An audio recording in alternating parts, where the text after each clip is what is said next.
L'avenir des transformations dans le monde arabe va beaucoup dépendre donc de la gestion de la période de transition. Il faut que cette période de transition donc soit la plus courte possible et qu'il y ait donc une bonne gestion de cette période qui vise d'abord donc à restabiliser la région, à introduire les réformes démocratiques, économiques, politiques et sociales, et surtout donc répondre aux attentes immédiates des populations dans la région, notamment donc celles qui ont un caractère économique et social. Certes, il faut une réponse donc qui soit globale. Néanmoins, il y a aujourd'hui donc une urgence. Il faut que les gens dans cette région puissent voir les dividendes de leur action et de leur mouvement, et puissent aussi donc voir les dividendes de la démocratisation. Sinon donc le risque c'est de voir donc la radicalisation de ces mouvements et de voir aussi ces mouvements donc récupérés par des radicaux de tous bords.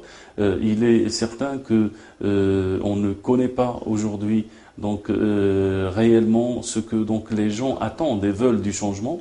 Le changement attendu et recherché par les puissances internationales donc n'est pas bien identifié ni clair.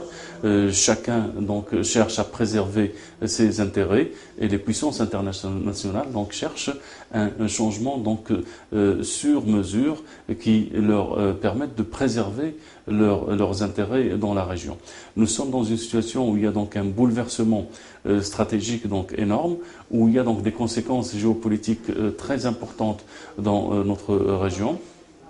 Le Maroc va certainement donc souffrir de la gestion de cette phase donc post-révolutionnaire dans le monde arabe et essentiellement donc en Afrique du Nord et spécialement donc après la guerre en Libye par donc toutes les vulnérabilités et instabilités qui vont naître de cette prolifération d'armes de tout genre dans la région et par cette présence de mercenaires aussi dans la région.